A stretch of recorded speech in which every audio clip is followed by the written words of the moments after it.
bisa menghasilkan omset dan juga profit yang baik. Dan ini bisa menjadi passive income kalian nanti di masa yang akan datang. Kenapa? Karena kalau yang bisnis digital ini kita nggak kelihatan jualannya, ya kan? Nggak kelihatan usahanya, bener nggak? Nggak kelihatan, tapi selalu ngasilin income gitu ya, yang tiba-tiba kita baru tidur udah masuk aja gitu. Ya. Mungkin sudah saya cukup itu sambil menunggu narasumbernya. Dari Bu Nurul mungkin ada yang mau disampaikan, Bu? Terima kasih Bu Neni. Assalamualaikum warahmatullahi wabarakatuh. Selamat pagi, salam sejahtera kita semua.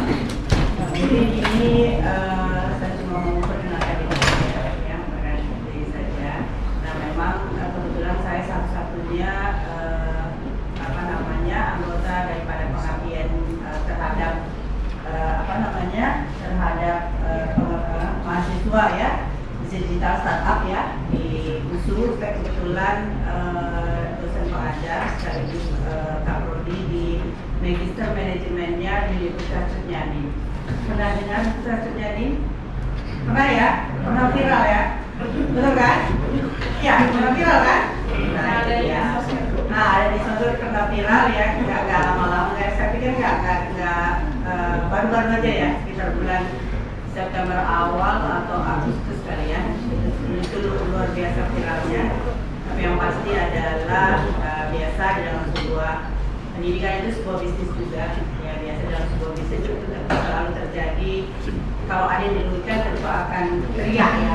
Nah, biasa. Tapi yang pasti adalah Universitas Sutjadi itu tidak ada masalah di yayasannya.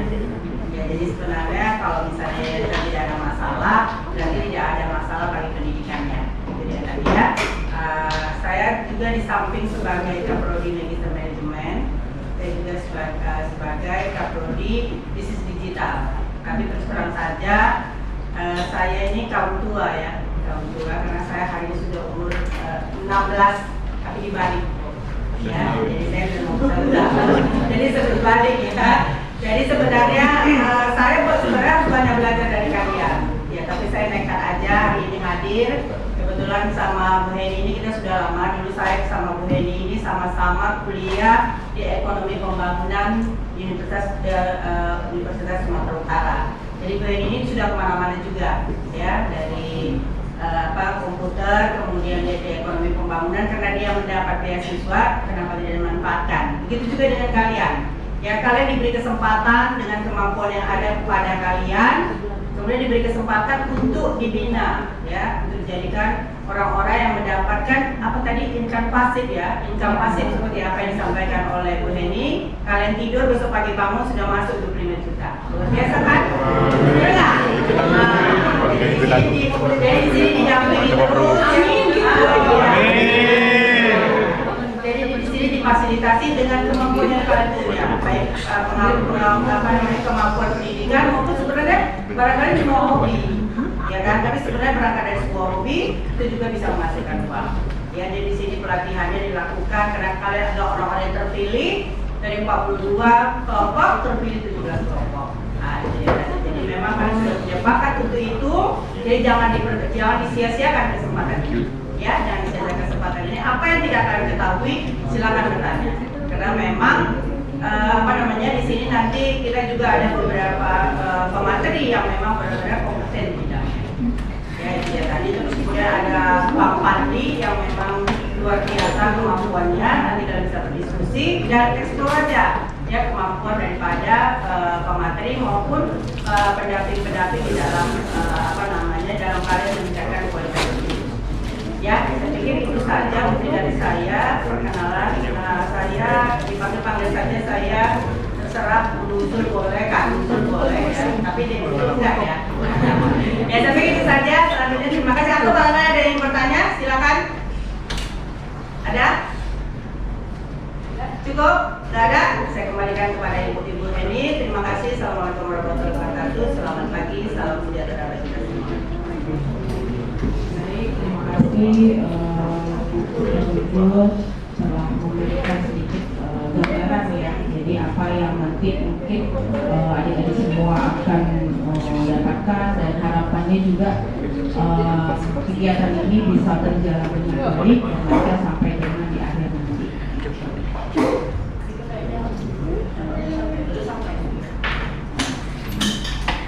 Ya Bang, sini Pak.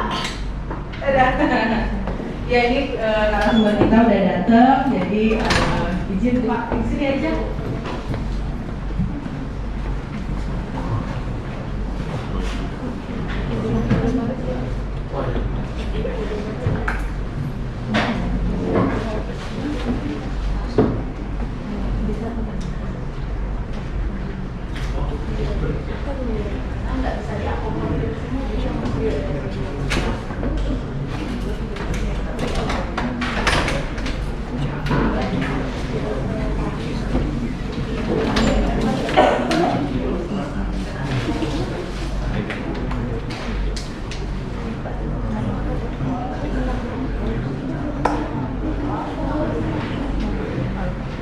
Kemarin tuh dia bulat ini, cuman orangnya udah semakin banyak, jadi udah kayak gini biar kuat gitu kan.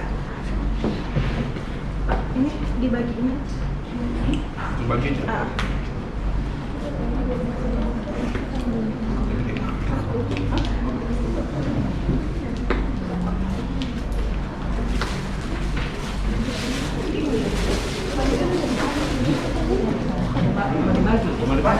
Bagi aja lah. Iya, Udah, bagi yang Mana tadi? Nggak ada. Ngajar ya. Uji juga lagi di jalan. Itu. saya di kiri. Jalan. Di jalan aja. Jalan Di jalan aja. Ya, di jalan ini ya ke sana ya. Oke.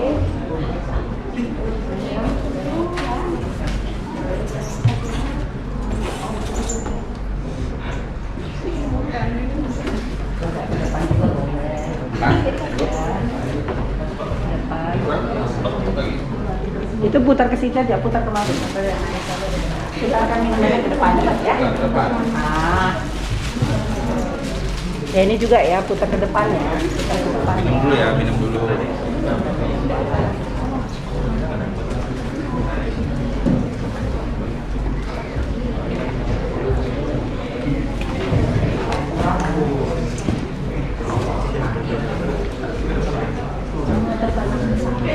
Kalau kalian butuh cok sambung atau apa, itu di bawah ada ya? Ada kan? Ada? Jadi pastiin kalian buka. Nah, sini aja, sebatas sini aja udah kalian. Ya, itu dia. Ya, udah, kayaknya udah pas. Udah. Udah ya. Baru ini udah pas sampai sini. Sampai sini udah. Oke, nah, di depan dulu ya. Udah, sampai.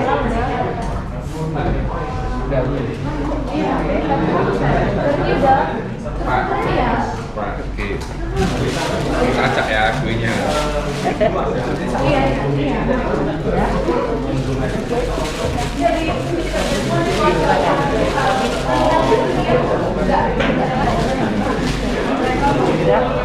Saturan satu. Saturan satu. Sarapannya hari ini satu lagi ya. Oke.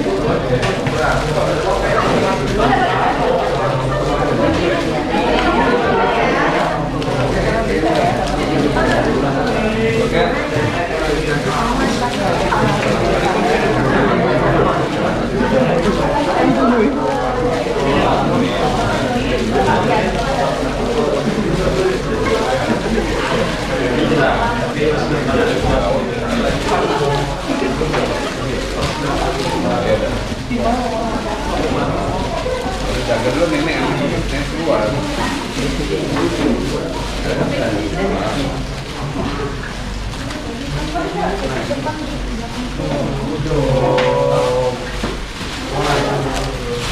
Beda-beda Bu. Ini coklat ini pelatih. Beda-beda kan. Yang ada yang botol kan? Iya, kalau dibelikan nanti. Ya kan? Jadi nggak usah bawa botol. Besok ada rosa ya. Udah dibeli semua.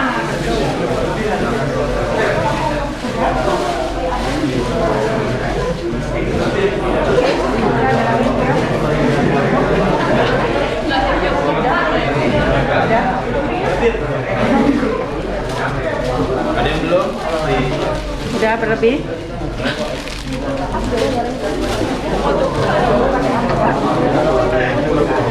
Minum aja.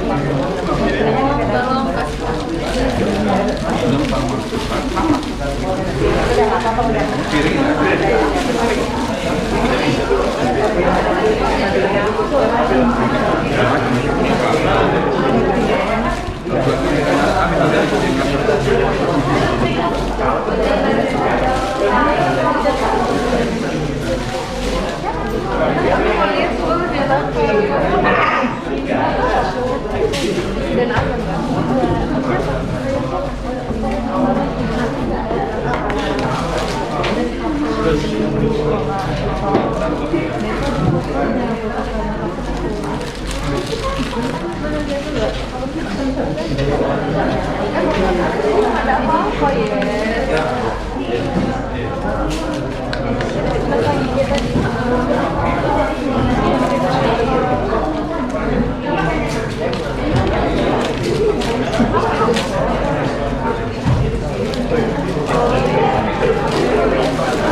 Ini juga siapa?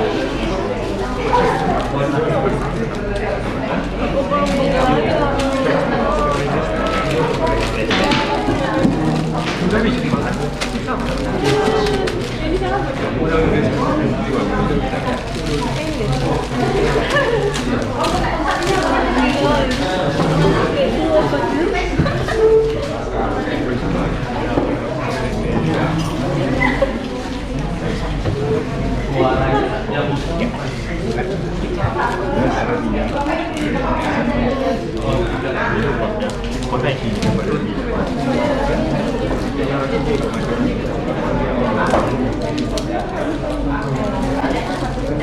Isi, nggak mau berarti ya?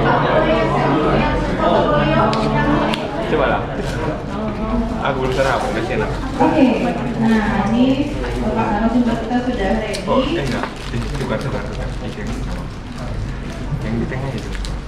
Nah, ini beliau Pak Aris Aidin Tagalung ya, dan sahabat saya juga, ya Pak. Iya, beliau adalah dosen di Fakultas Ekonomi FEB ya. Beliau S1-nya di FEB tahun 2008 sampai 2012. Kemudian juga S2 beliau dari Ilmu Manajemen FEB USU 2012 sampai 2014. Nah, beliau ini experience-nya cukup banyak ya. Beliau ini memang anggota Student Entrepreneur Center USU. Tahu? Pusat Prestasi tahu? Pusat Prestasi Mahasiswa USU tahu? Nah, ini beliau adalah koordinator, ya koordinatornya. Nah, kemudian juga beliau juga konsultan pendamping UMKM. Kemudian juga dosen tetap FEB USU. Dan beliau juga sekretaris program studi S1 Kewirausahaan FEB USU, dan juga beliau juga memiliki pengalaman sebagai juri SME 2023 LPDP Business Competition. Nah, LPDP nih Kementerian ya. Nah, kemudian juga beliau, nah ini untuk kompetensi skillnya beliau, itu beliau mendapatkan sertifikat konsultan dan juga pendamping UMKM dari BNSP ya nasional ya, kemudian juga bisnis model kanvas. Kemarin ada buat bisnis model kanvas ya, nanti kita bisa diskusikan dengan beliau juga. Kemudian juga value proposition design. Nah ini yang keren ya, sertifikat simposium for entrepreneur educator Babson College Amerika ya. Iya, nah dari Amerika. Jadi memang kita mengundang beliau ini memang karena keahlian beliau yang cukup yang banyak sekali dan juga yang sangat luar biasa. Nah, beliau ini memang fokusnya adalah di bisnis ya, di bisnis untuk mata kuliah kewirausahaan, kemudian praktek kewirausahaan dan juga bisnis plan serta bidang ilmu entrepreneurship. Nah, kalau misalnya kayak kita bisnis digital, mungkin kita bikin aplikasinya udah bisa, gitu ya. Bikin webnya juga kita udah belajar. Tapi bagaimana mengelola bisnisnya kan kita kurang dapat ilmu itu. Makanya hari ini Ibu mengundang Pak Arif untuk memberikan kita motivasi, memberikan kita ilmu mengenai bisnis tersebut. Dan materi beliau adalah bergerak MVP. Apa MVP nak? Ada tahu? Yes. Nah, ilmu famous product. Ya jadi. Baik, kalau begitu kita langsung saja kepada Pak Arif. Oke, baik, terima kasih Ibu Dr. Hemi.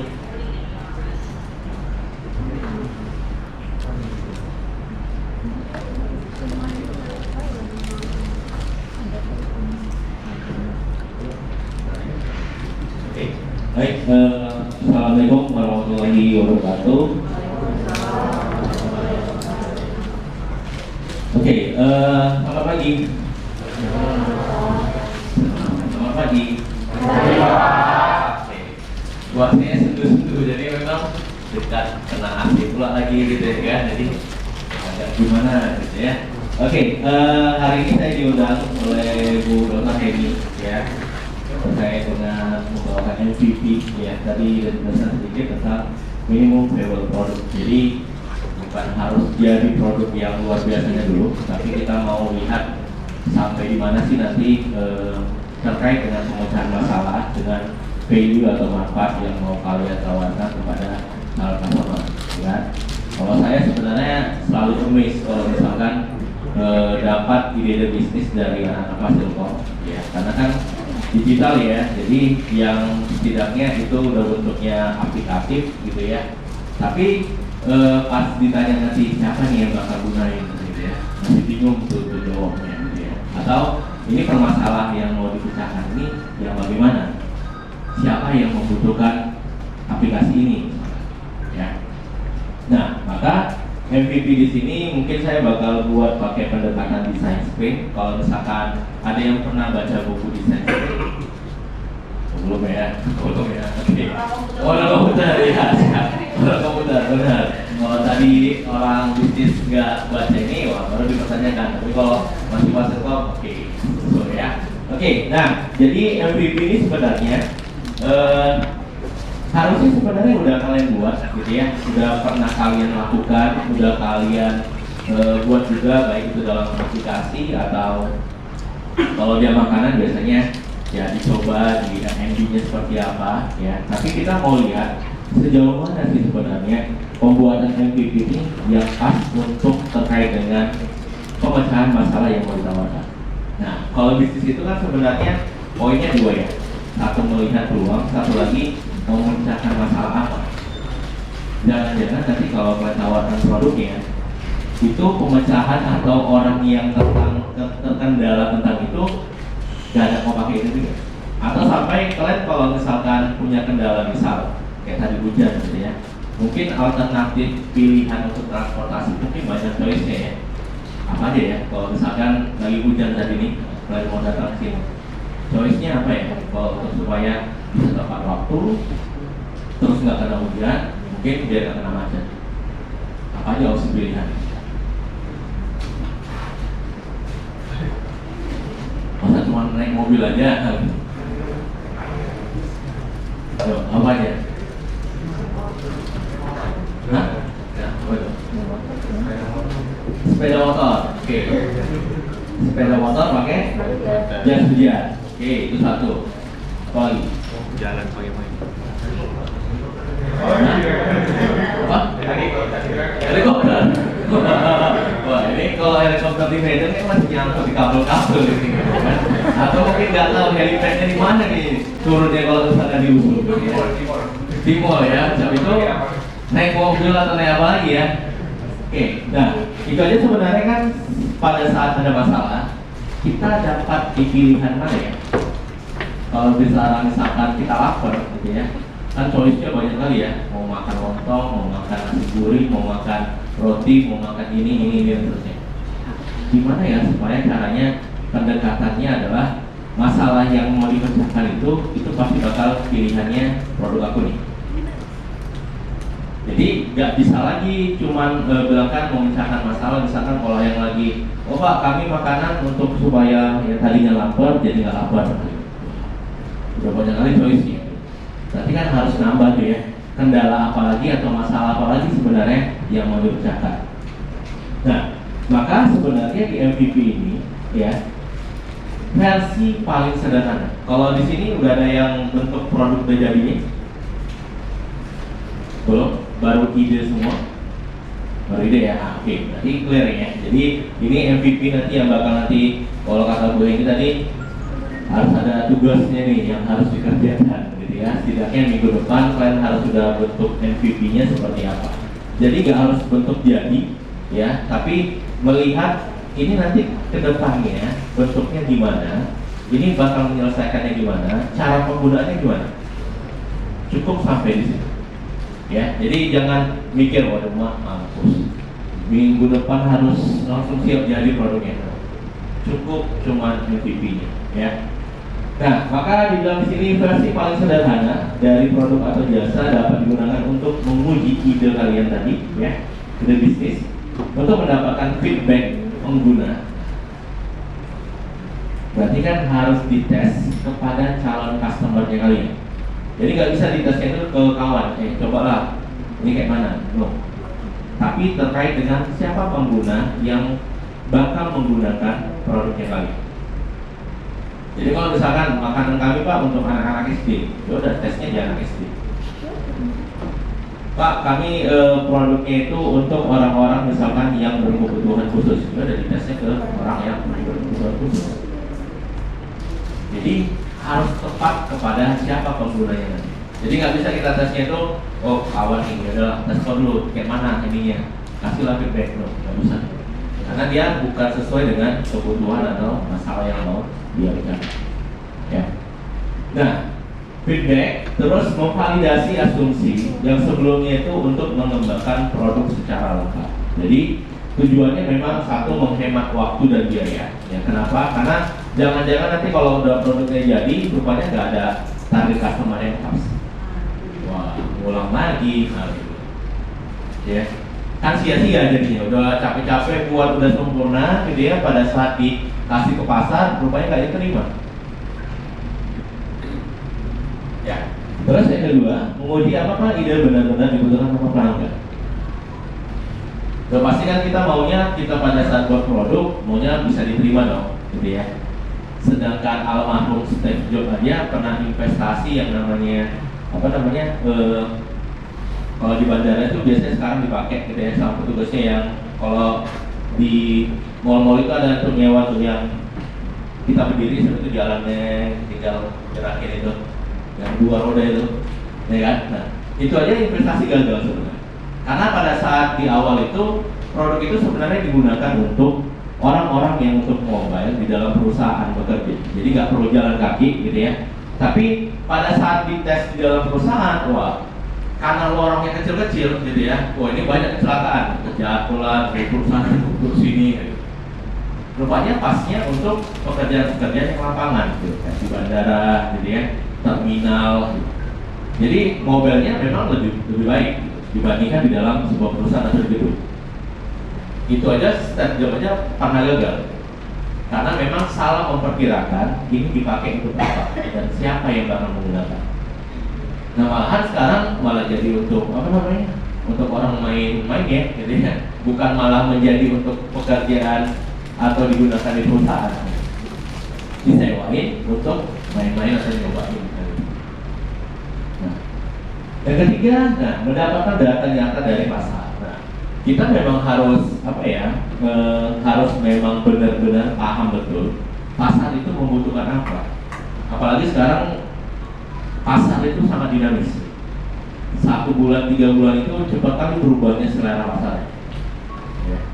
Apalagi kalau misalkan di sini masih ada yang makanan minuman, wah itu cepat kali. Feelingnya luar biasa. Apalagi teknologi gitu ya. Kita baru buat ini, saya itu berapa bulan atau berapa tahun kemudian muncul lagi teknologi kebaruannya. Maka harusnya kita harus sudah visible. Ini sebenarnya yang bakal ke depannya seperti apa sih yang mau digunakan. Walaupun hampir mirip-mirip dengan yang sekarang, tapi setidaknya agak menyentuh spesifik kebutuhan apa sih yang mau kita salurkan dari produk kita nanti. Itu poinnya sebenarnya. Jadi kalau misalkan paling gampangnya gitu ya, kalau aplikasi online transportasi, ada Gojek, Grab, Maxim, Driver, dan sebagainya. Semuanya kan memiliki ada ya spesifikasi, ini aku ada di sini, yang ini nggak ada. Walaupun yang lainnya ada yang sama. Itu juga makanan dan minuman. Nggak apa-apa misalkan kita ngikutin, oh sekarang itu orang sukanya jual kopi, udah kita jual kopi juga. Tapi harus ada produk signaturenya kita, supaya orang datang pada saat kesini atau pada tempat kita itu memang nyari itu. Ya, oke. Nah, maka tahapannya kalau bicara sprint itu kan cepet gitu ya.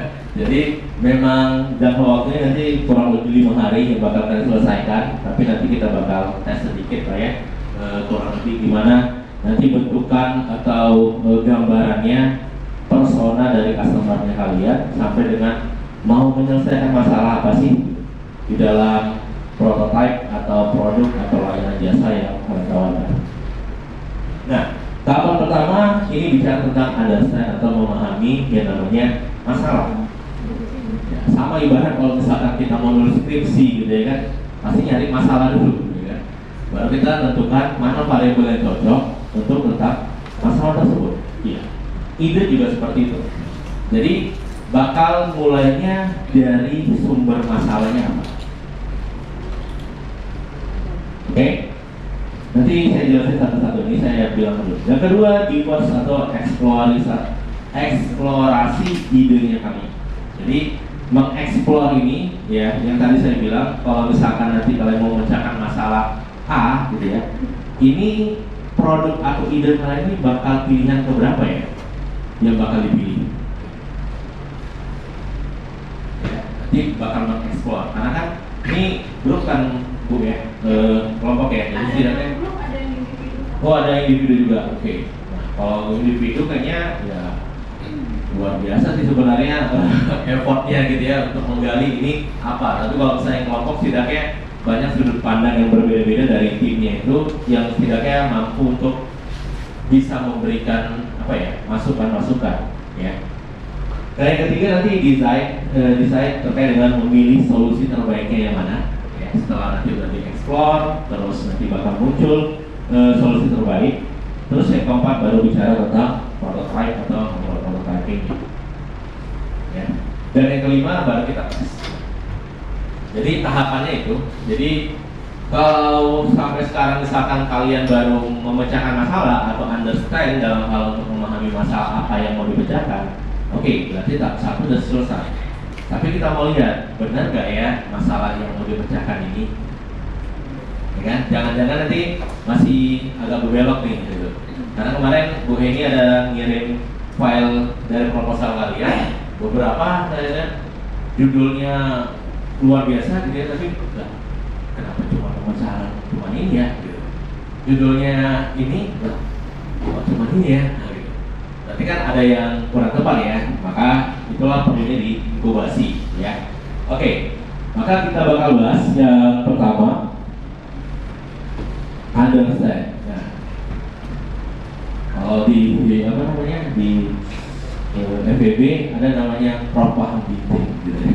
Kalau kami bilang bisa understanding, memahami semua masalah gitu ya. Nah, tapi di sini pertama kalian harus memang mengidentifikasi tantangan bisnis dan kebutuhan pelanggannya kalian. Ini bisnisnya apa? Nomor 3. Oke. Kami bikin e-commerce suatu ekosistem di E-commerce. Oke. kami buka suatu ekosistem di khususnya di universitas.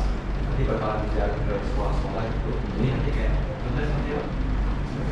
Barang-barang seperti barang-barang lokasi ya, yang kemarin ini bisa disortir. Jadi yang membuatnya Yang bisa disewain ini ya. Oke. Nah, pemecahan masalahnya apa? masalahnya itu banyak bangetnya. Kita sebenarnya sekali pakai aja bisa semester apa. Jadi daripada terbuang seperti itu ya, nanti kita bisa jual lagi ke mata-mata yang mungkin memerlukan.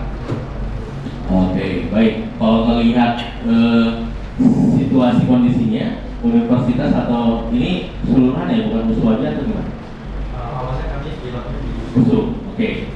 Berarti udah lihat dong bahwasannya permasalahan masalahnya apakah memang itu menjadi masalah mahasiswa nih dalam hal misalkan harus dia beli baru dulu atau udah kalau nyewa pun nggak ada masalah sebenarnya.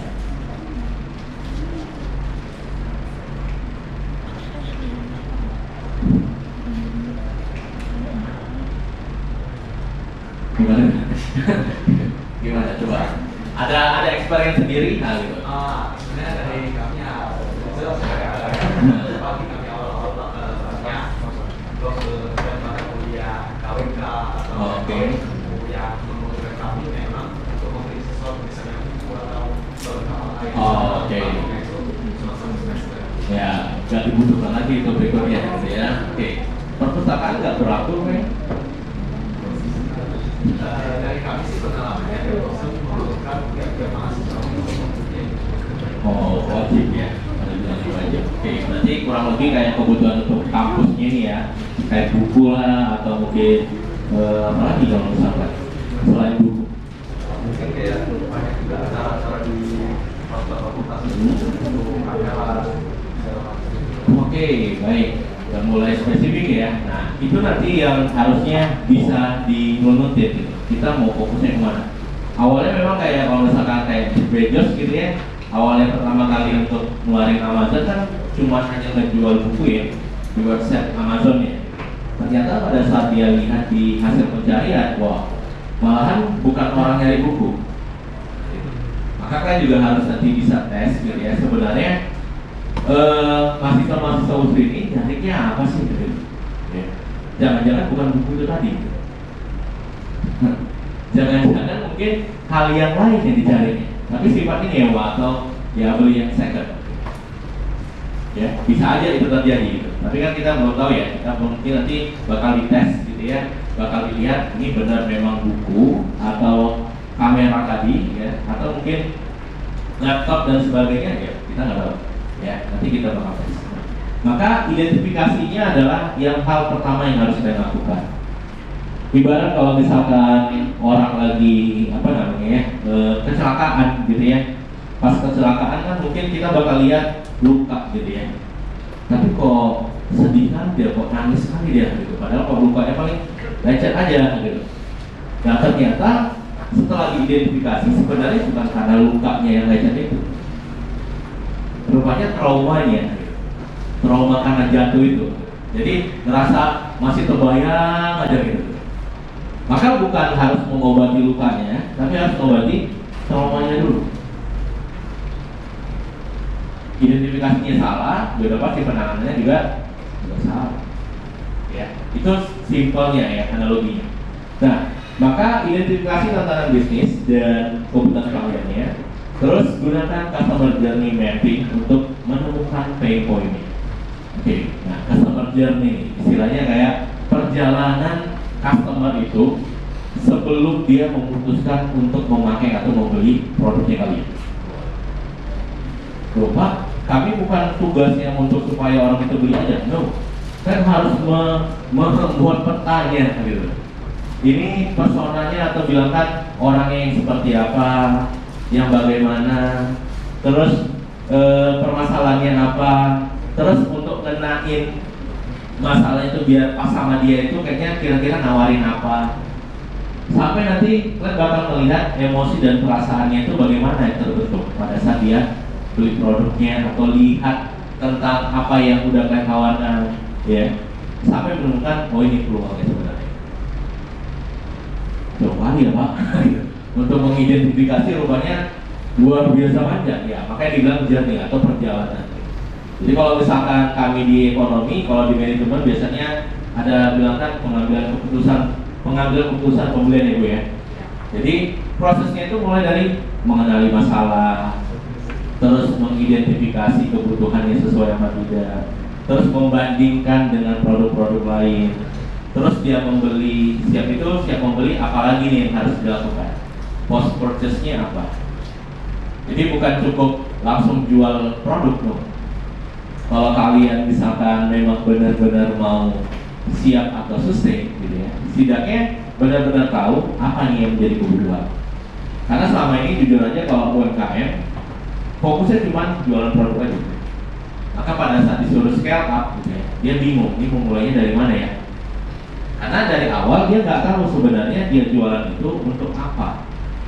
Untuk apa fungsi dari produk atau layanan dia.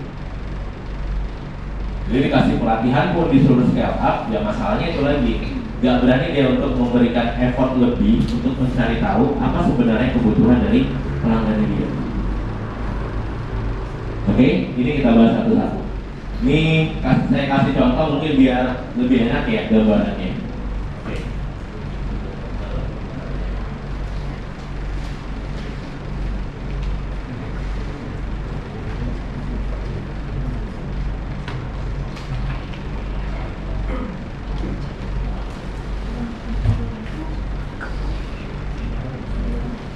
Oke, nah ini tadi salah satu contoh customer journey yang mungkin kira-kiranya bakal kalian bentuk atau bakal kalian buat ya.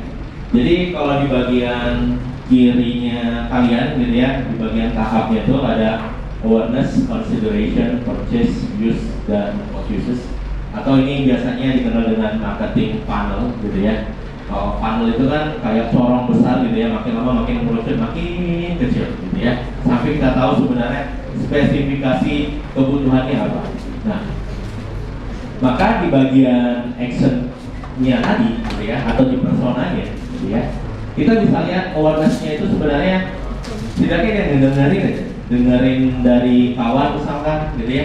Kalau dari awareness-nya lebih dikenal misalkan, oh ini ada produk baru, oh ada ini campaign, terus mungkin dari sisi logo, dari sisi merek, dari sisi mungkin promosinya kalian, nah itu bisa dilakukan. Tapi kita bakal lihat action pelanggannya atau persona pelanggannya yang bagaimana sebenarnya yang membutuhkan.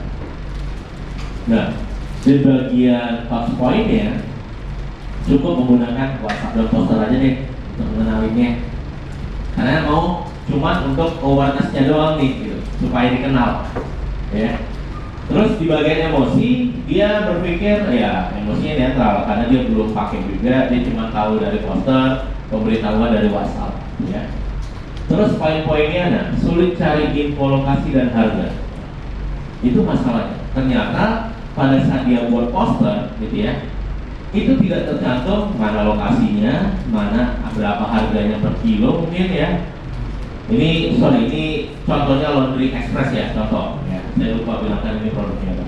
Nah, opportunity yang bisa dilihatnya adalah oke, kayaknya harus buat browser digital dan Google Maps nih. Supaya apa? Supaya dapat kalau lokasinya bisa langsung tahu dan terdaftar di Google Maps gitu ya. Jadi orang kalaupun belum ke sana setidaknya oh di sini lokasinya. Jadi hanya sekedar ingin mengetahui aja. Poinnya cuma itu. Nah, di tahap kedua di bagian consideration, di action pelanggannya atau di persona pelanggannya mencari info harga.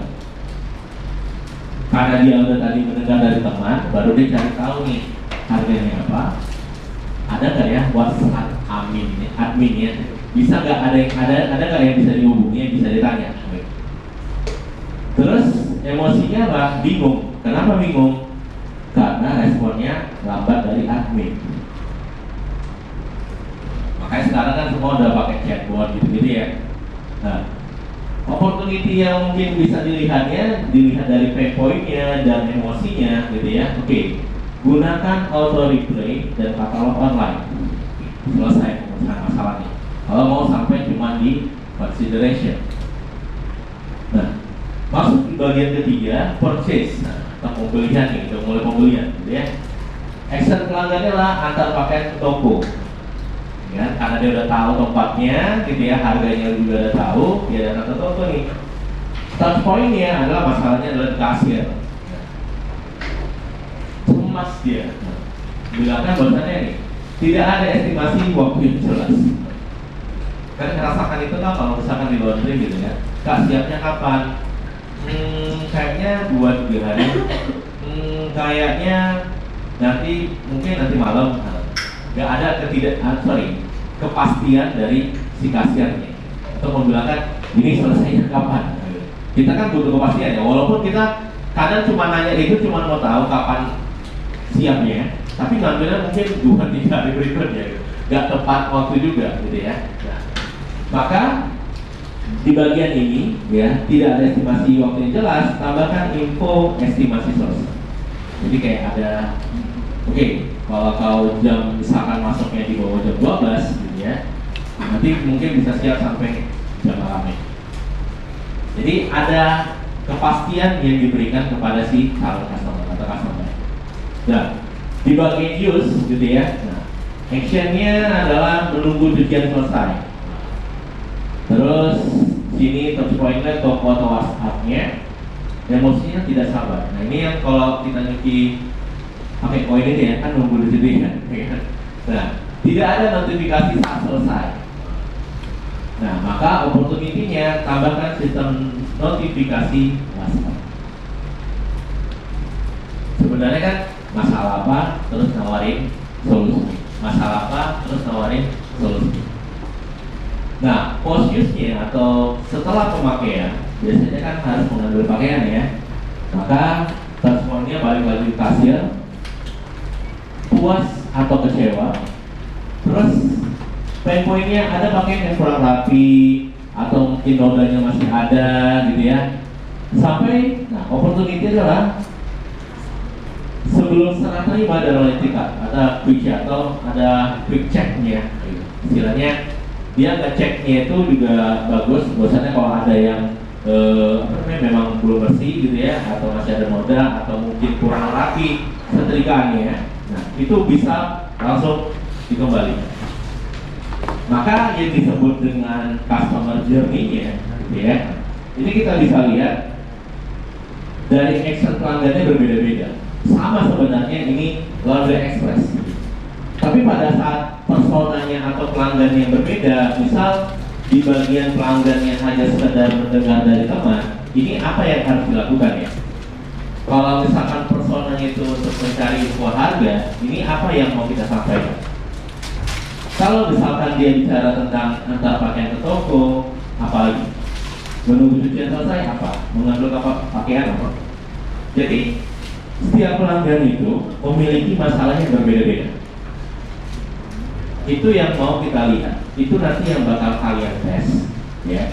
Dimana mungkin setiap orang pada saat kalian memang tahu, misal, oke, kami targetnya Pak mahasiswa Fasilkom Pak.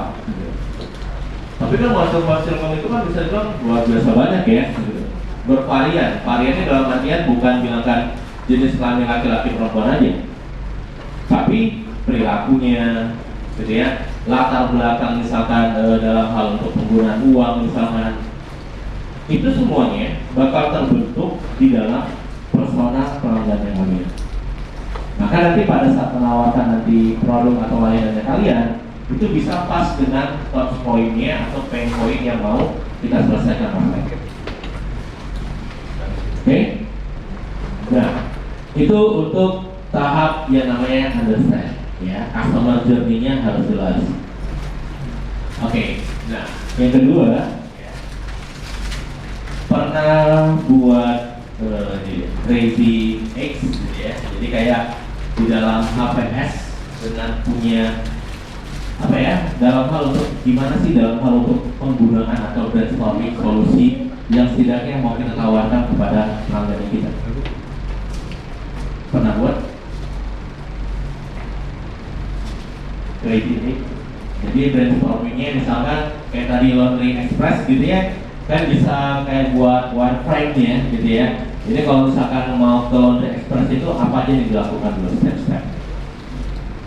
Nah, nanti mungkin ini tugasnya gitu ya dalam hal untuk mengeksplor sebenarnya kalau ada satu kejadian atau satu kondisi ini apa solusinya. Nah itu brainstormingnya sebenarnya. Jadi supaya gambaran idenya itu sebenarnya mau apa yang ditawarkan.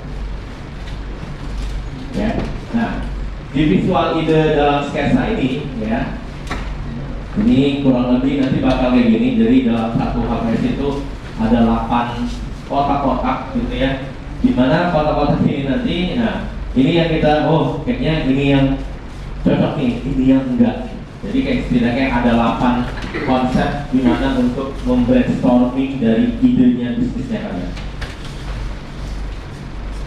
Turunnya dari mana Pak? Turunnya dari persoalan tadi. Turunnya dari understand masalah tadi. Ya, tadi kan kita bisa lihat action pelanggannya itu bisa banyak ya. Nah maka kita bakal nurunkan nih ke eksplorasi idenya kita.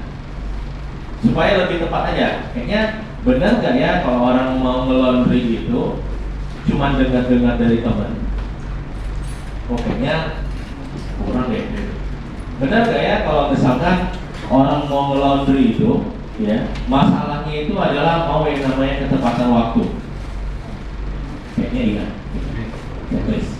Benar nggak ya kalau misalkan yang mau pakai Laundry Express ini bicarakan tentang yang namanya hasilnya yang memang maksimal dan nggak mau nunggu lama. Oke. Berarti ada 3 poin. Maka nanti produk atau prototipe yang mungkin kalian tawarkan mungkin bisa bernyinggung tentang yang 3 ini. Gitu. Jadi mulai dapat apa nih ya yang mau ditawarkan yang lebihnya dari laundry kita. Oke, makin lama makin menipis dia. Jadi bukan semuanya harus dilayani gitu. Tapi ada hal-hal yang mungkin itu spesifik dari produk atau lainannya. Oke, nanti kita sekalian praktek ya. Oke, nah desain atau memilih solusi terbaik. Nah di sini nih ya, pernah lihat apa komik gitu ya, komik yang pakai kolom-kolom kotak-kotak gitu yang biasanya di koran tuh, ya kan? Nah, ada suatu kejadian gitu ya, terus ada masalahnya, terus ada yang nawarin produknya, ada yang nawarin ini, terus selesai. Istilahnya kayak alur cerita, storyboard. Ya. Ada yang suka buat alur cerita itu storyboard. Ada buat storyboard. Atau yang suka baca komik, nah. Gak ada yang suka baca komik? Ada ya, kan tahu kan kalau alur cerita itu, nah gimana nih, misal nih, hi, I'm Sarah gitu, I love cooking and trying new recipe every week, but making your sampai terakhir, okay, but that new apps no need for hard work here how it works. Jadi kalau dulu mungkin kalau dia mau masak gitu ya, dia bingung ini dari resepnya di mana, gitu. Harus punya buku resep nih harusnya gitu kan. Wah ternyata itu jadi masalah dia gitu. Sampai untuk menentukan ini apa aja ya sebenarnya bahan-bahannya. Wah ternyata pada saat dia cek semuanya udah ada, data-data, terus dia oh kayaknya ini bisa nih untuk buat aplikasi untuk khususnya resep-resep. Yang orang yang memang membutuhkan yang namanya resep-resep untuk makan. Sesimpel itu ya. Jadi kenapa orang mau menggunakan aplikasi kayak dari misalkan New Recipe misalkan nama aplikasinya gitu ya. Ya karena untuk memang menyasar orang-orang yang berkebutuhan untuk nyari resep-resep baru. Selesai. Gak perlu dia siap kalau mau buat produk baru gitu ya atau menu baru dia harus search dulu itu di Google. Terus nyari resepnya lagi, nyari lagi di Google. Nah, kenapa ya nggak langsung digunakan aplikasi yang khusus untuk buat resep-resep makanan? Sampai nanti bisa dibuat itu wah, resep untuk makanan-makanan khas Itali, khas Prancis, Indonesia, Malaysia. dan target personanya atau pelanggannya lebih spesifik, orang yang suka memasak, selesai. Atau mungkin bakal bercabang, yang mana lagi? Yang punya bisnis makanan. Maka di storyboardnya atau desain atau memilih solusi terbaik adalah itu yang tadi saya bilang, sampai kalian bisa menggambarkan kalian loh yang bakal menjadi opsi pilihan si customer ini. Ya. Jadi diskusi, voting yang paling tidak realistis itu yang mana? Makanya saya bilang kalau yang berkelompok sebenarnya lebih enak ya, karena punya sudut pandang masing-masing atau mungkin punya experience atau pengalaman yang pernah dilalui. Jadi mungkin pemecahan masalahnya berbeda. Ya. Misalnya tadi kalau tadi bilangkan permasalahannya Pak, kami butuh buku yang cuma 1 semester gitu kan. Nah, itu pengalaman kawan yang satu. Sedangkan yang lain misalkan susah Pak, kalau misalkan ada mata kuliah mungkin yang sifatnya harus punya yang namanya aplikasi itu. Mungkin nyewain aplikasi. Oh, karena mata kuliah ini sifatnya masuk lab Pak, jadi harus ada alat lab nih. Kan muncul ya, dengan berbagai masalah-masalah yang mungkin berbeda-beda. Itu yang sebenarnya kita mau mencari solusi terbaiknya untuk supaya kalian menjadi pilihan produk yang bakal dipilih oleh si customer kalian. Nah, simpelnya, kalian kan udah pasti paham betul ya tentang ide bisnisnya.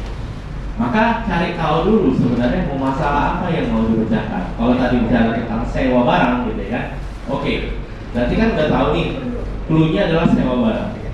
Barang yang seperti apa? Nah, itu yang harus dicari tahu identifikasinya. Oh, biasanya kalau nyewa barang yang kayak mana nih? Yang berkebutuhan untuk apa? Jadi kita tahu nanti menawarkannya ke siapa. Kan nggak mungkin misalkan yang tadi alat-alat lab ditawarnya ke anak fasilkom gitu kan? Pasti anak farmasi mungkin, anak MIPA. Nah, karena kenapa? Di farmasi ternyata punya masalah juga gitu. Masalah mereka kan di jurnal. Malah ada yang nyewain jasa printer. Karena saking sibuknya bosnya dikit-dikit nge-print, dikit-dikit nge-print. Bisa aja gitu, ya. Oke. Maka alurnya, tugas dari nanti desain ini adalah kalian harus bisa membuat storyboard dari pengguna. Kapan ya produk aku ini dipakai oleh pengguna? Oke. Ya, nah, storyboard membantu menyamakan persepsi sebelum membuat prototype. Kalau ini mungkin saya bilang tadi karena dia suka masak dan sebagainya gitu ya, tiap minggu dia pasti bakal masak. Kalau tadi dia mikir, oke, tawarannya adalah aplikasi. Nah, apalagi yang mungkin ya, kalau misalkan dia suka masak tiap hari, tiap minggu dengan mencoba untuk resep-resep baru, apalagi yang bisa tawar? Ini kan dari aplikasi ya, apalagi ya yang cocok untuk orang yang seperti ini. Coba berpikir, apa ya yang cocok ya?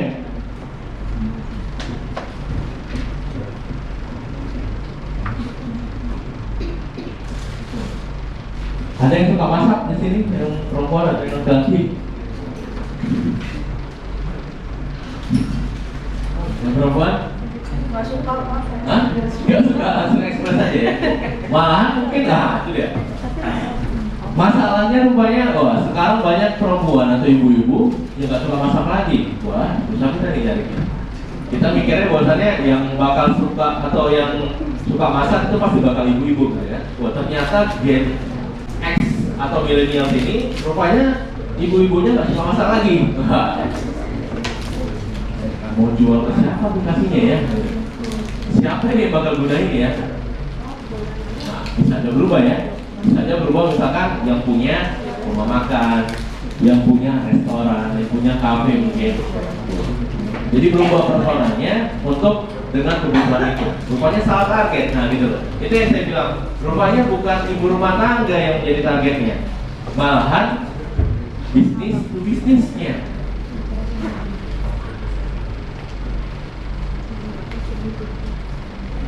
Jadi kalau misalkan udah seperti itu boleh berubah, boleh. Namanya pivoting. Tapi pivoting itu bakal mengarah dengan misal yang tadinya bentuknya tadi apa aplikasi gitu ya, harusnya aplikasi. Oh kayaknya nggak pas nih Pak aplikasi.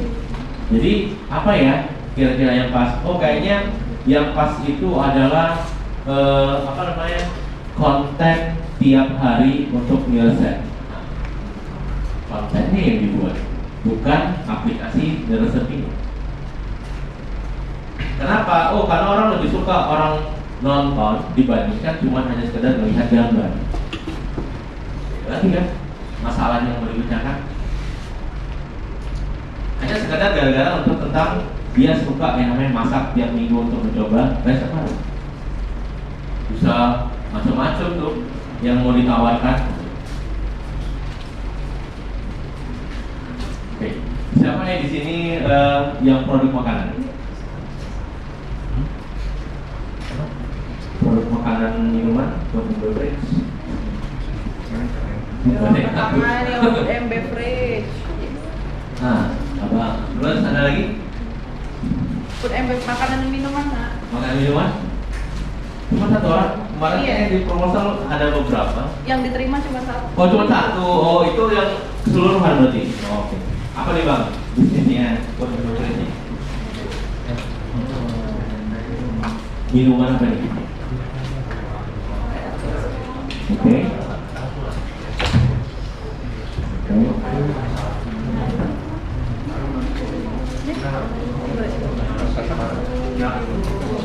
Oh, yang QR itu, oke. Itu QR itu apa?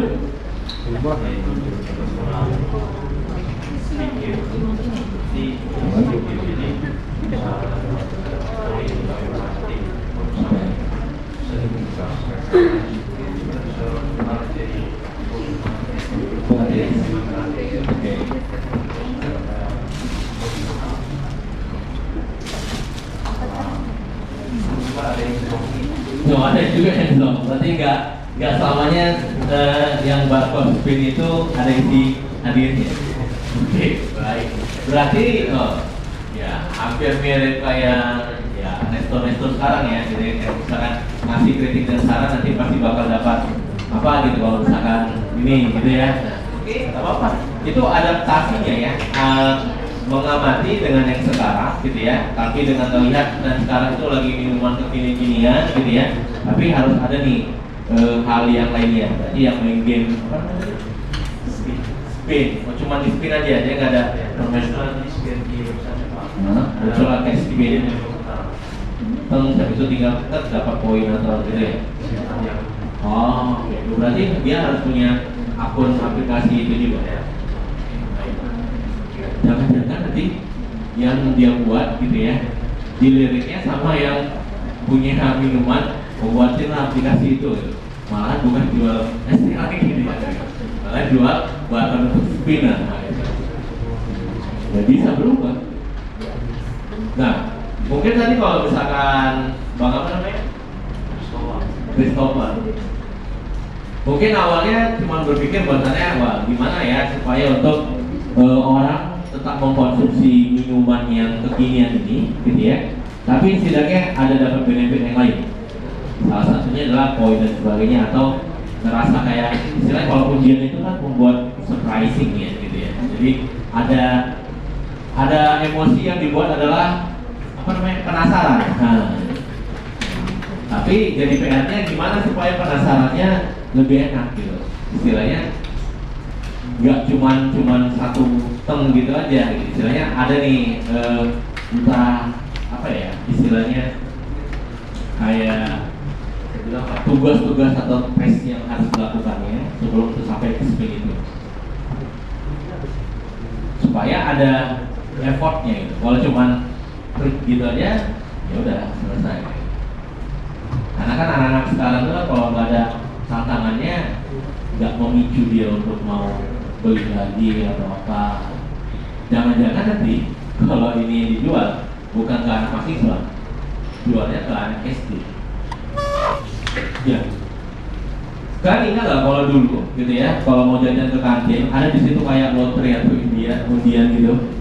Kan senengnya anak SD ya. Kalau kita yang udah mikir, alah nggak dapat lah itu, gitu. Udah diatur itu. Nah, tapi kalau anak SD ini kan, wah kayak mau gebu-gebu deh nih. Aku bakal dapat hadiah apa ya? Aku bakal apa ya?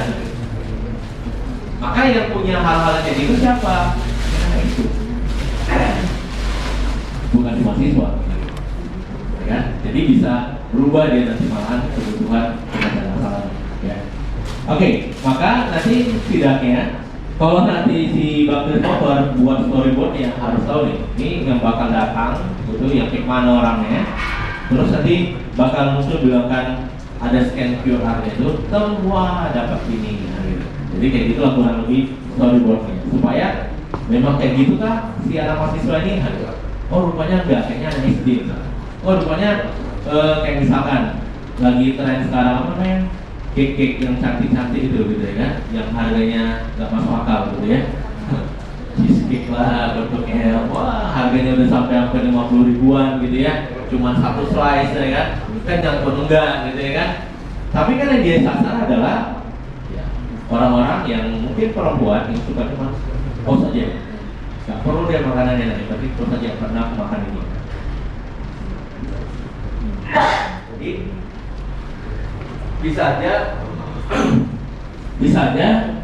storyboard yang dibentuk itu malahan bukan bilangkan cheesecake-nya yang enak, tapi menyasar calon-calon pelanggannya itu yang memang itu untuk post dan sharing.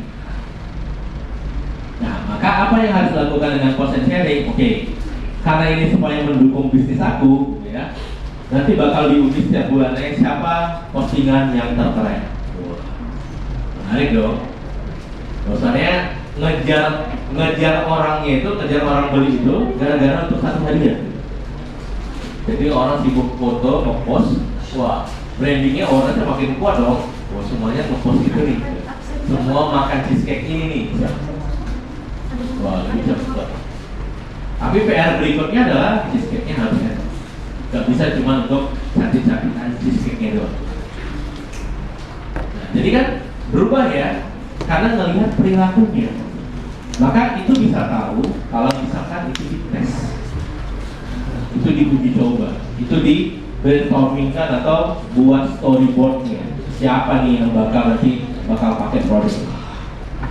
Oke, itu nanti tugas ketiganya ya, terkait dengan membuat storyboard. Oke, ini contoh. Ini masih tentang si laundry tadi ya.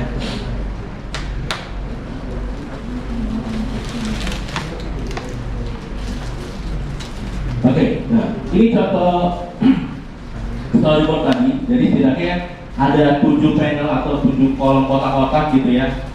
Pertama dia buat misalkan, oh mahasiswa bingung karena tumpukan pakaian kotornya udah hari Jumat, udah segunung. Anak-anak kos gitu ya kan, karena nggak sempat nyuci. Terus panel keduanya dia membuka aplikasi nih, aplikasi yang namanya Laundry Express. Panel ketiganya pilih layanan cuci plus setrika selesai 24 jam. Berarti maunya kan harus selesainya di hari Jumat, di hari Sabtu atau hari Minggu ya, karena Senin bakal dipakainya lagi untuk aktivitas. Terus panel keempatnya driver pickup. Wah, rupanya udah ada layanan jasa pickupnya nih. Jadi nggak perlu dia ngantar lagi ke laundry-nya, itu dijemput. Panel kelimanya mahasiswa dapat notifikasi laundry Anda selesai. Wah, kita tahu, ya. Misalnya kalau misalkan mesan kore gitu ya, kita tahu kapan bakal pick up-nya. Jadi nggak perlu nunggu antri lagi atau datang dulu baru pesan. Nah, tinggal di kore itu tinggal pesan di situ, nanti tinggal pick up-nya berapa menit lagi, silakan pada saat notifikasinya muncul selesai. Itu aja sebenarnya udah memecahkan satu masalah ya, nggak perlu antri kasir, pesan lagi, siap itu nunggu lagi. Nah, jadi kita bisa aktivitas yang lain dulu kita kerjakan. Nah, yang keenam, pakaian diantar kembali dalam keadaan rapi dan wangi. Wah, udah diambil, dikirim lagi. Jadi betul-betul sultan gitu ya kan. Ada istilahnya yang antar jemput pakaian kotornya. Kita nggak perlu repot-repot. Sampai panel ke-7 dia membuat yang namanya kepuasan atau tidak puasnya atau bintang 5 atau bilangkan purchase-nya apa yang dilakukan. Ya simpelnya itu. Ya. Tapi kan sebelum sampai di sini harus tahu dulu tadi understand-nya, terus explore terkait dengan idenya seperti apa, supaya tahu nih tawarin apa. Kalau udah sampai di sini kan sebenarnya udah ada tawaran, yaitu adalah aplikasi Laundry Express. Sebelumnya kan bicara tentang dia datang ke kasir, gitu ya, bicara tentang dia mencari tahu di Google Maps ada apa tidak, lihat informasi harganya di poster ada apa tidak, baru itu. Tapi pada saat dia udah jadi, gitu ya, kira-kira idenya ini, nah maka barulah kita buat storyboard. Pak, bisa nggak ya storyboardnya berubah? Bisa. Tetap dia memang aplikasi Laundry Express, tapi tawarannya berbeda. Tawarannya apa Pak? Misal contoh, oke, aku kayaknya mau nyasar itu bukan mahasiswa. Personanya bukan mahasiswanya. Personanya adalah ibu rumah tangga, atau personanya mungkin bisnis to bisnisnya, misalkan hotel atau mungkin salon dan sebagainya. Maka yang ditawarkan di sini membuka aplikasi Laundry Express, terus pilih layanannya. Nah, pilih layanan mungkin bukan cuma cuci dan setrika, apalagi ya yang bisa ditawarin di laundry. Untuk misalkan dia yang punya hotel misalkan, atau yang punya salon, apa ya yang bisa ditawarin? Oh, berarti kalau misalkan hotel biasanya kan ya spray gitu ya, sarung bantal, handuk. Wah, kalau untuk yang kayak gini apa ya? Kan nggak perlu harus cuci dan setrika, mungkin ada lagi yang lain. Jadi langsung berbeda lagi nih, gitu. Karena personanya berbeda. Mungkin di dalam aplikasinya ada yang bilang bisnis to customer, ada bisnis to bisnisnya. Ya, jadi bisa berubah. Ya. Maka bicara tentang storyboard, ya, poinnya adalah sampai di mana produk kalian ini kapan dipakai dan oleh yang orang yang seperti apa ya mau pakai. Oke.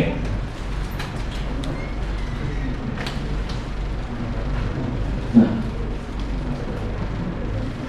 baru berikutnya adalah prototype. Ya. Buat versi produk atau jasa bisa berupa mockup digital, model fisik, atau simulasi layanan. Jadi nggak harus tadi bentukan asli ya. Jadi kalau di aplikasi bisa mockupnya aja, gitu ya. Wireframe-nya gimana? Kalau misalkan ya tadi minuman tadi, gitu ya, dia misalkan cupnya yang kayak mana nanti modelnya, terus penggunaannya bagaimana, orang yang berkebutuhan apa yang perlu atau mau pakai atau mau konsumsi minuman kekinian tadi. Simulasi layanan, ada yang jasa servis di sini selain tim depan ini kan sewa ya, kan jasa dan produk gitu kan, jasa juga produk juga. Ada yang khusus jasa atau servis aja? Apa ini? Kalau kami itu mencari membuat video klip untuk konten kreator. Membuat video klip untuk konten kreator. Kami sebagai perantara aja. Adalah dengan banyak orang yang ingin membuat video. Jadi itu kami dari mana? Kami perantara sebagai Ya. tapi ada penggunaan yang membuat video klip untuk. Oke, berarti kayak agregatornya kali ya. Iya. Oke, baik. Tapi hati-hati ya, agregator ini kan pasti bicara tentang apa lagi? Tentang apa namanya? Keaslian atau hak cipta. Nah, itu perlunya pasti ya konsekuen dengan mitranya kalian itu harus itu ya. Jangan sampai nanti itu diperdebatkan atau mungkin dipermasalahkan. Ya, poinnya di situ nanti. Poin masalahnya. Ya. Oke, selain tim ini ada lagi yang jasa? Ada lagi sebagai jasa-jasa? Karena nanti di prototipe ini, nah simulasinya, gitu. Simulasinya gimana nih pada saat pemakaian layanan jasa? Itu semua aplikasi. Nah, ini apa layanan jasanya? Nah, ini layanan jasanya itu di bidang desain grafis, Desain grafis, videografi dan editing video, Pak. Oke, pelanggannya untuk selama siapa tuh? Ada pelanggan kami ada juga UMKM, mahasiswa sama individual, Pak. Individualnya gimana? Yang perorangan gitu, Pak. Ya, yang untuk kebutuhan apa? Mungkin untuk kebutuhan misalnya kayak kebutuhan pribadi seperti penyelesaian tugas, jasa tugas, penyelesaian tugas gitu, Pak.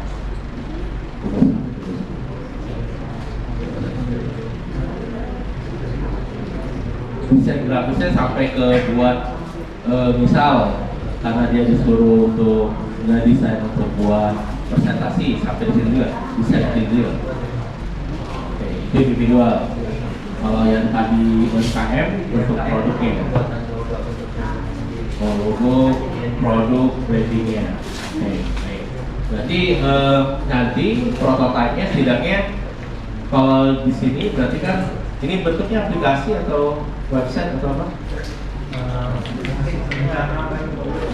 Website ya. Nah, nanti kalau website simulasi layanan gimana nih supaya bisa sampai ke apa namanya calon customer kali? Ya. Oke, yang lain ada jasa lagi? Produk, kalau produk apa ini? Ini satu tim? Oh ini berdua, ini beda. Kalian apa? Kami produk template digital dulu. Template digital. Template desain set. Misalnya untuk photobook. Oke. Terus kayak invitation digital. Oh, oke. Berarti untuk acara-acara ya? Oke. Pasarnya ke siapa? Karena siswa bisa terus untuk individual.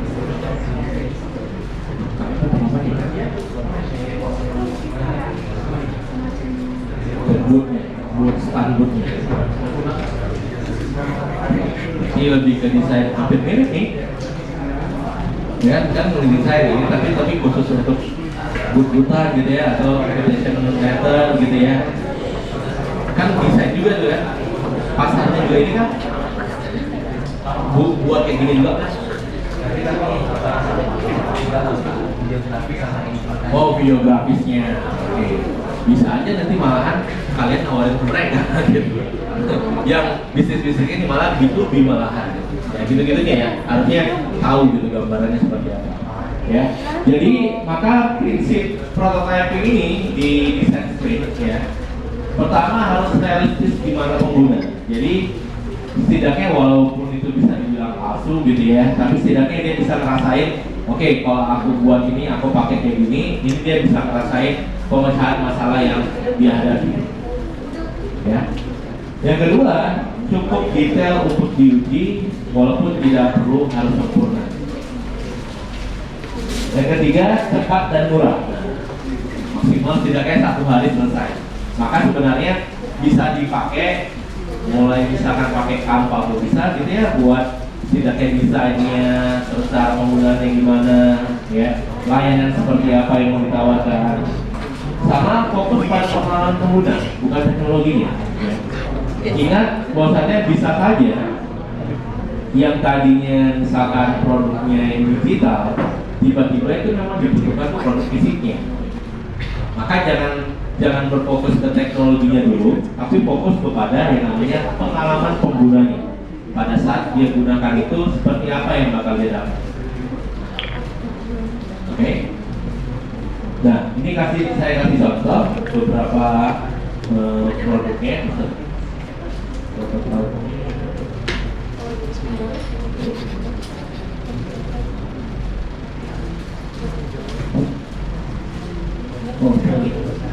Harusnya ada satu slide lagi.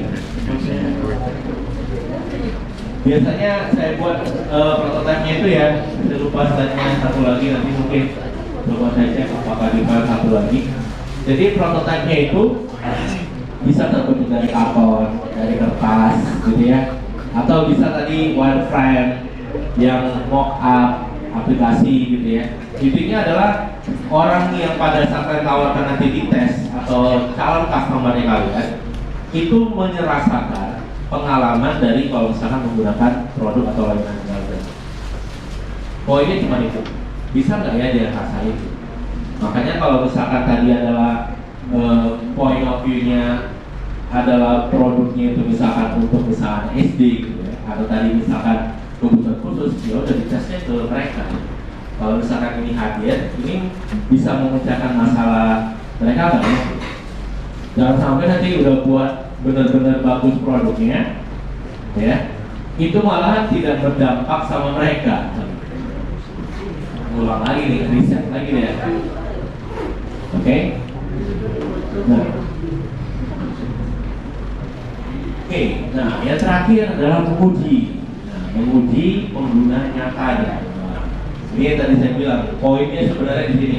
Memvalidasi benar nggak ya solusi yang ditawarkan itu kepada calon customer-nya. Benar nggak ya kalau misalkan nanti ada masukan-masukan dari customer atau calon customer kalian itu untuk bisa memperbaiki dan mengurangi resiko pada produk atau jasa kalian. Itu yang poin pentingnya pada saat kita tes. Oke? Nah, maka luaran dari tes ini adalah nih, feedback dari calon penggunanya kalian. Oke. Nah, setelah kasih materi, gitu ya, kurang lebih kayak gini nanti setidaknya bakal muncul gitu ya. Misal user pertama atau pengguna pertama dia bilang apa yang berhasil, oh ternyata tampilan aplikasi memang udah dipahami. Terus yang perlu diperbaiki mungkin, nah proses pembayaran membingungkan atau banyak kali alur-alurnya. Pengguna kedua bilang kan, wah kayaknya kemasannya menarik dan terlihat sehat gitu ya. Tapi apa yang perlu diperbaiki, harga dianggap tidak terlalu penting. Jadi tidak masalah dia kalau misalkan harga itu harus murah, mahal pun nggak apa-apa. Yang penting bicara kemasan menarik dan terlihat sehat. Usaha ketiga, layanan pick up confident dan cepat dan notifikasinya selesai belum jelas. Jadi bilangkan layanan pick up-nya udah ada gitu ya, tapi notifikasinya nggak ada. Bilangkan ini udah siap atau tidak. Oke? Kurang lebih seperti itu nanti apa bentuk tesnya, apa feedback, apa yang menurut dia, wah ini kayaknya menarik apa namanya layanannya gitu ya. Tapi kayaknya kurangnya di sini nih. Maka kurang itu setidaknya dapat feedbacknya kita untuk memperbaiki. Ini bisa diperbaiki untuk meminimalisir resikonya atau masalah yang mereka butuhkan. Nah, maka ini nih tugasnya kalian yang harus disiapkan.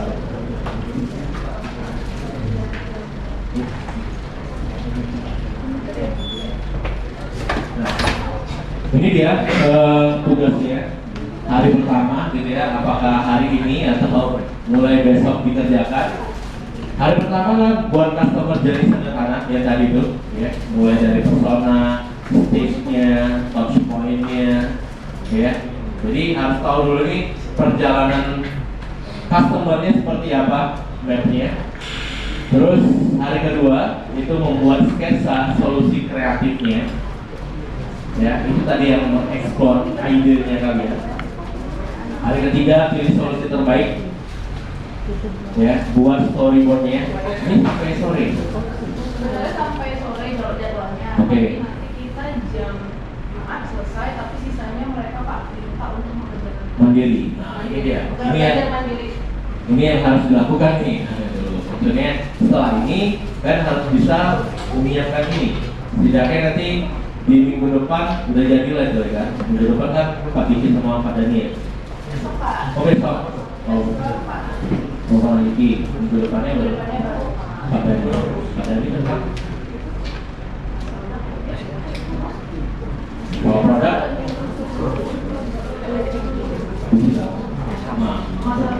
Nah, harusnya pada saat nanti sampai dengan Pak Dani prototipe kalian udah muncul gitu di depan meja yang kalian. Oh, belum. Pak, itu Pak besok sama Pak Diki. branding produk sama Branding produk. Dapat ya? itu besok banyak iklannya. Iya, oh balik lagi tuh ya, pelan-pelan lah ya, maksudnya intinya ini sebenarnya kalau understand yang tadi udah clear, yang ke bawahnya sebenarnya udah enak tinggal ikutin alurnya. Tinggal Ini ada yang boleh dikerjakan nggak Pak? Ada. Maksudnya yang Hari ini apa? customer journey-nya Oh. itu yang penting. Customer journey-nya harusnya dapat. Ya, kayak tadi saya bilang bahwasannya macam-macam nih personanya gitu ya.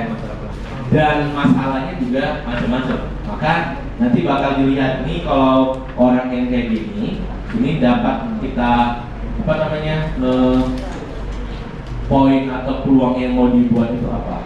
Ya.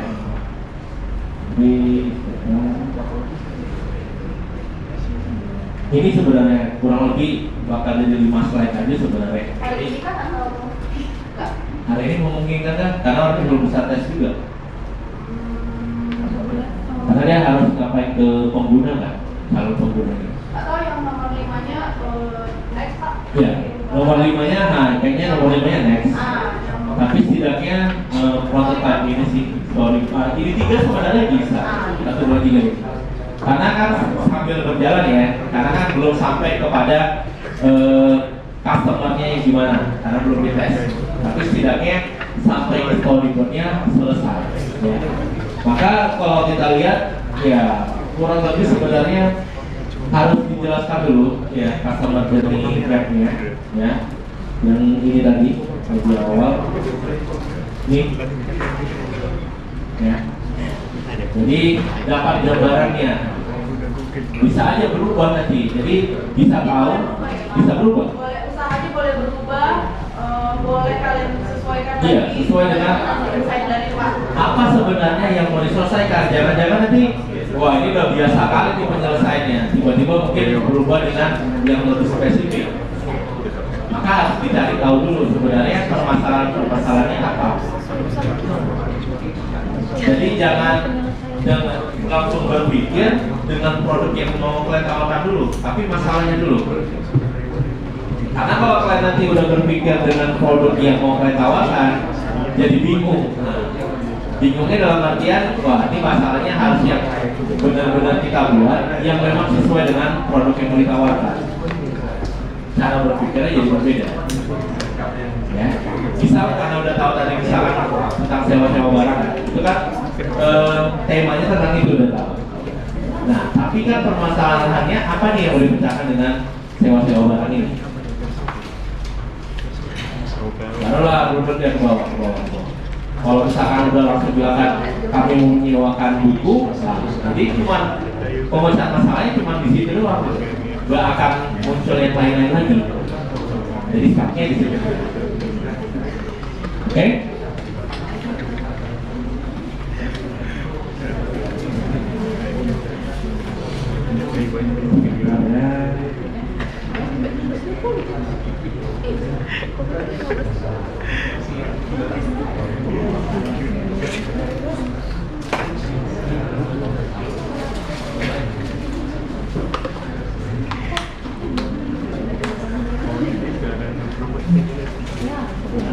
Oke, sampai sini ada mau ditanyakan dulu. Nah, jangan saya aja yang bercakap gitu kan. Iya.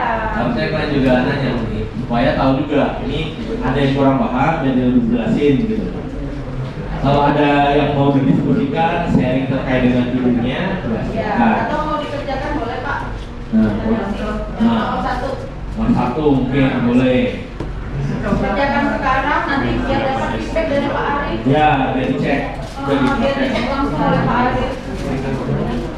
Pak udah bener nggak nih gitu ya? Atau mungkin salah jalan. Ya, ini salah, maksudnya nanti dari persoalan tiba-tiba langsung ke opportunity pula ya kan? Iya. Touch point-nya belum muncul. Nah, silakan. Mungkin bisa, kalau ada yang mau ditanyakan langsung ya. Ya. Kayaknya tadi ada yang soal password pakai prototype yang pakai Figma atau Canva. Tunggu nanti username passwordnya ya. Nanti dulu. Pakai yang biasa dulu. Nanti pada perbaikan. Karena dapat yang ini Pak, dapat yang pro. Oh iya, wah, sebenarnya enak lah. Pronya sampai berapa menit? 1 tahun, wah enak kali lah.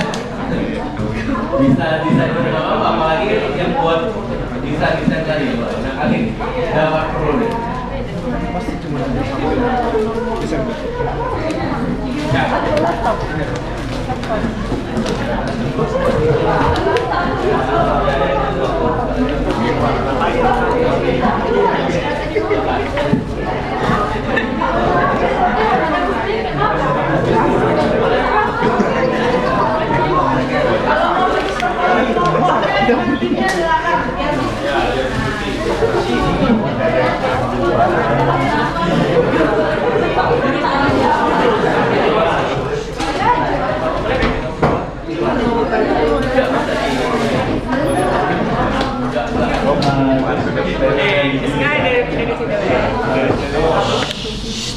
Sebenarnya bisnis kami bukan yang menyewa, tapi kami lebih ke tepatnya kami yang memfasilitasi sistem penyewaan ini. Jadi ada yang menyewakan dan ada yang mau menyewa. Jadi salah satu masalah yang kami hadapi pada sistem penyewaan ini adalah keamanan konsumen. Jadi misalnya untuk barang sewa kan banyak yang akan menyewa barang-barang mahal, misalnya kamera atau laptop. Gimana kami bisa menjamin bahwa barang ini akan balik lagi? Ya, akan dibalikkan dan bukan bawa pulang. Oke,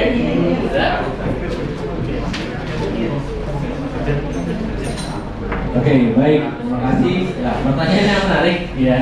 Kalau nanti nyewanya yang barang-barang mahal, gimana nih kami menjamin bosannya itu bakal balik lagi? Atau nanti malah dibawa lagi atau digantikan pulang lagi gitu ya? Nah, oke. Pertama, ya berarti kan perlunya antisipasinya kalian ya. Jadi istilahnya yang punya barang menyewakan pun tenang gitu ya. Dan yang kalian pun sebagai penyewa pun bisa dibilang aman juga, jangan mencari-cari sama yang penyewa pula nanti ya, yang punya barang.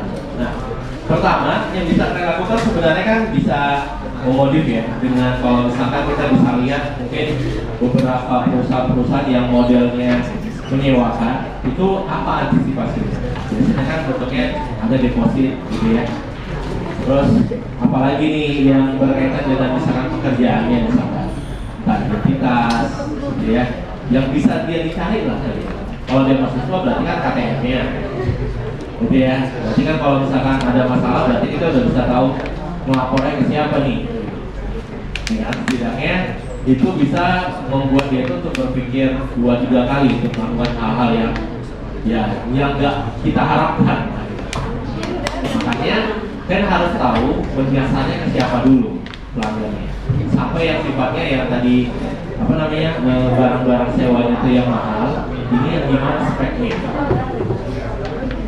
Ada adik saya punya klinik, pivotingnya menarik sebenarnya. Saya juga pikir wah keren juga nih.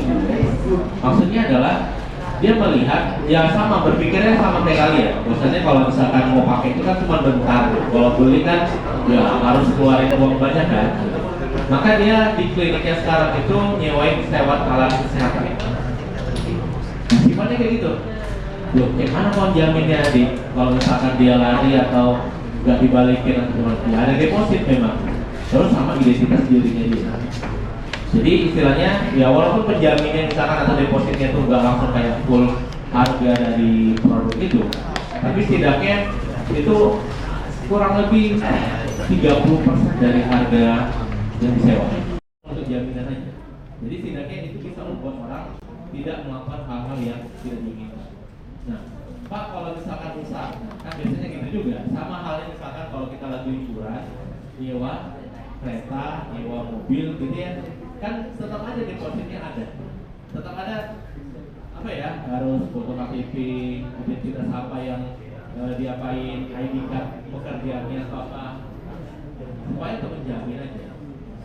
Dan sebagai agak sensitif karena dia belum pernah pakai, kita langsung dikasih sekian, kita langsung aduh aku budget aku sekian ini, udah nggak usah nanya lagi, selesai, putus dia nggak sampai bertanya. Tapi kalau misalkan tadi nawarin dia, baru mulai menerapkan.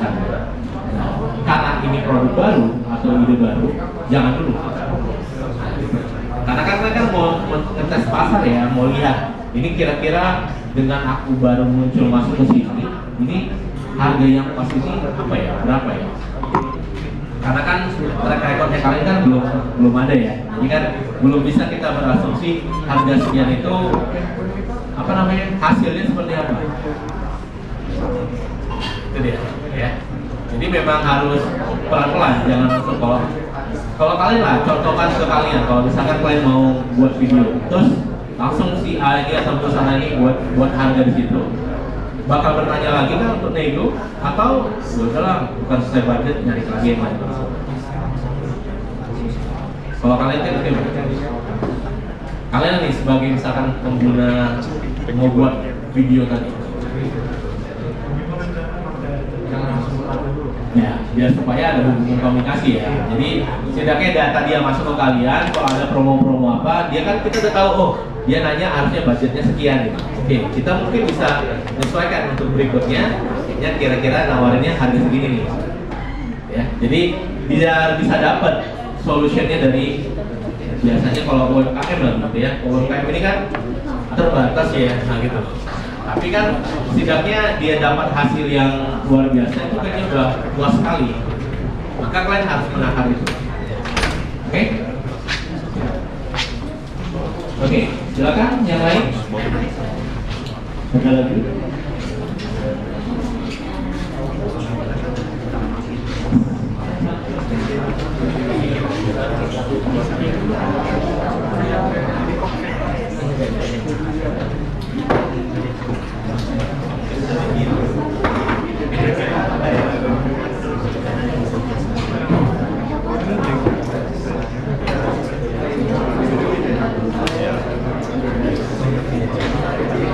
Ada lagi? Beberapa?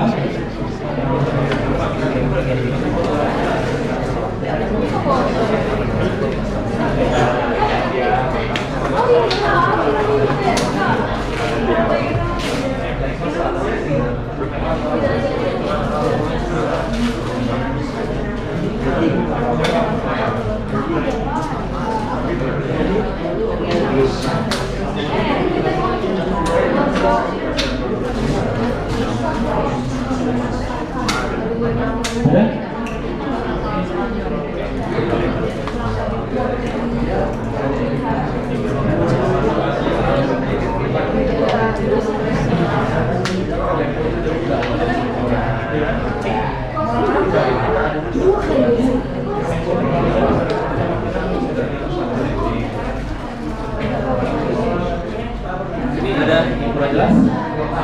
Clear?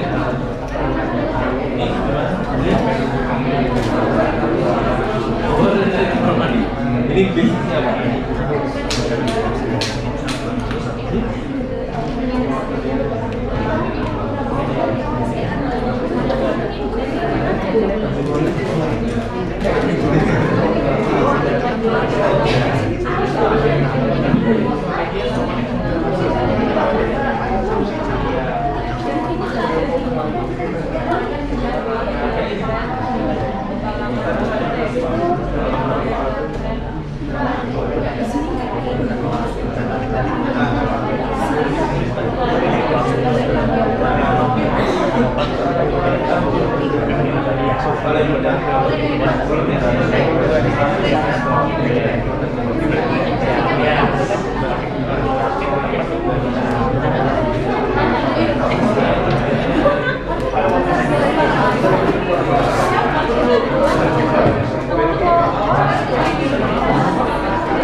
Kata-kata dari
masih sini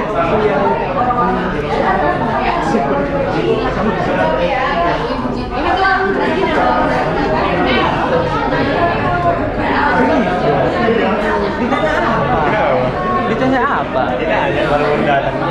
Ada pertanyaan. Allah bohong.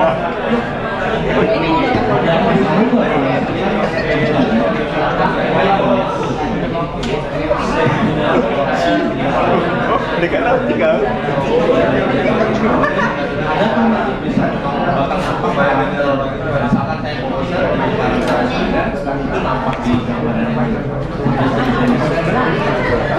Dulu nanya dulu. Nanya dulu. Apa? Apa yang mau tanya tentang kalian? Apa usaha kalian?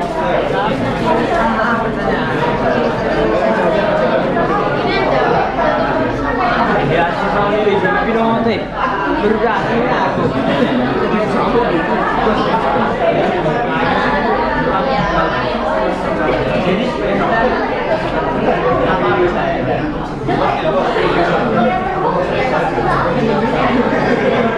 kok santai kok bang? Gak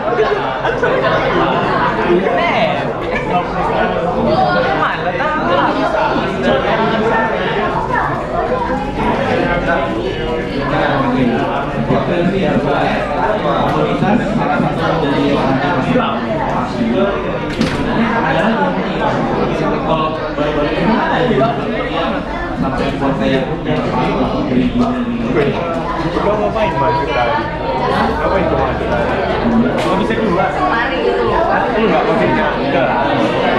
Oh, tapi enggak akan ini. Apa? Kan ada izin. Dua kali bisa saya. Ya udah enggak maksudnya ada izin yang kan dia enggak bayar. surat dari KIP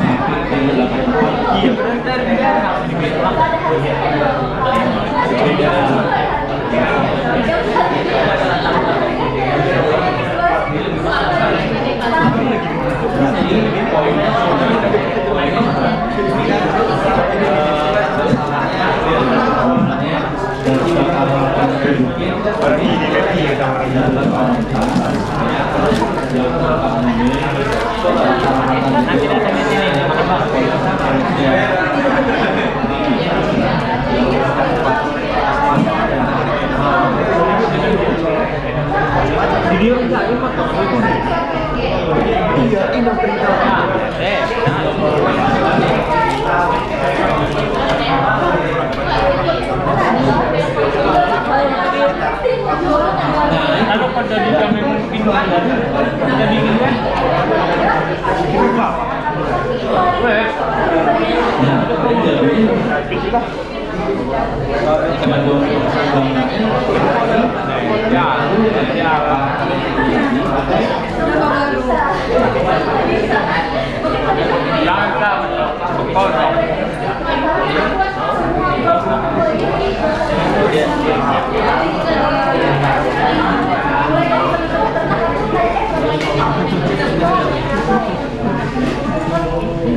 Oke, berarti ini customer awal semua nih?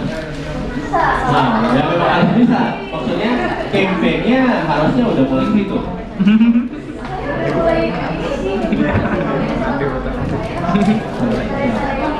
Nanti tinggal buat RFP-nya aja, customer journey-nya gimana dia sampai untuk pesan ke kalian.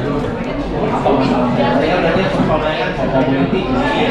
Kalau di UMKM atau di ini, kalau yang ini orang yang mau pesan atau mau celebrate beda-beda kan. Satu kita tahu ini mana nih paling pedagang yang mana yang paling berkontribusi yang bisnisnya dulu. Gak akan bisa mungkin semua gitu, setidaknya dapat ada barang ini lebih kemana nih? Oke, ini apa bisnisnya? Apa bisnisnya? Apa sampah? Jual gelang. Jadi kamu udah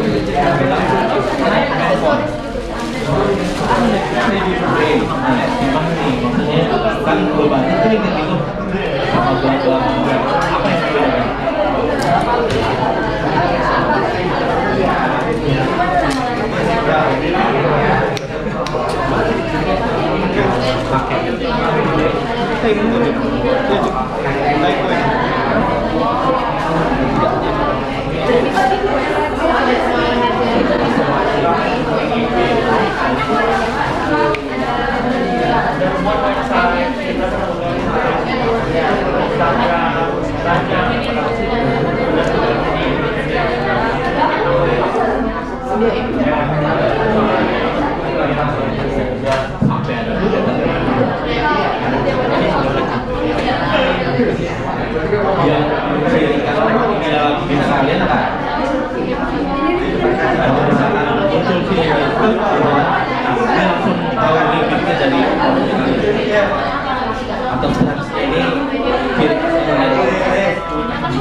Yang bisa membedakan dari yang lain-lain.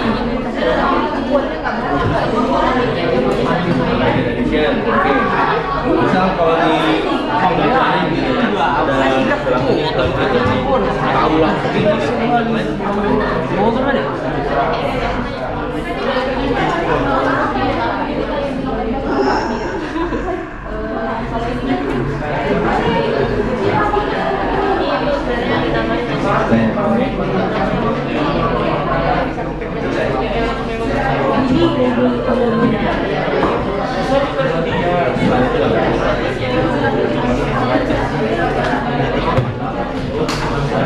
Dapat tergambarkan apa ciri khas dari kalau atau instansinya supaya pas nanti itu dibedakan orang melihat langsung tahu ini kalian.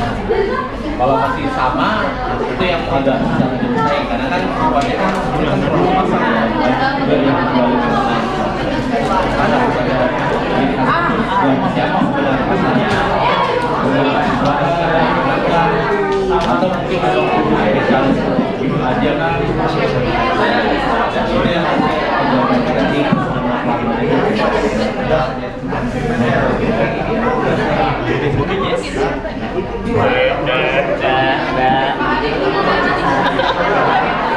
Hari yang mana?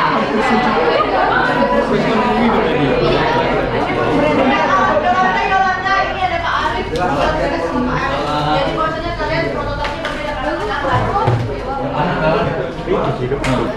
Oh ini sudah ada yang buat ini.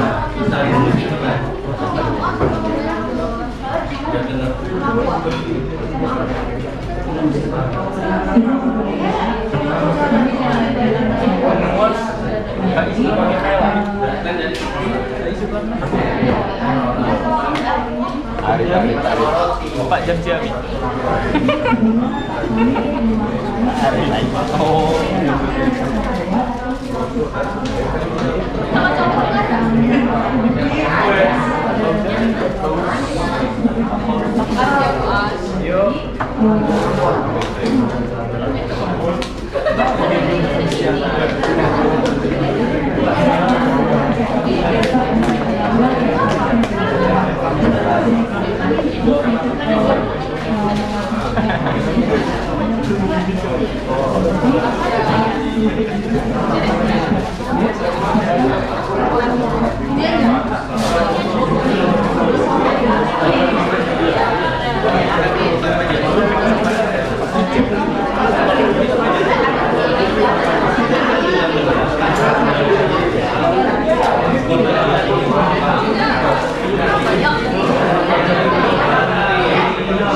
Penggunaannya seperti apa? Bagaimana?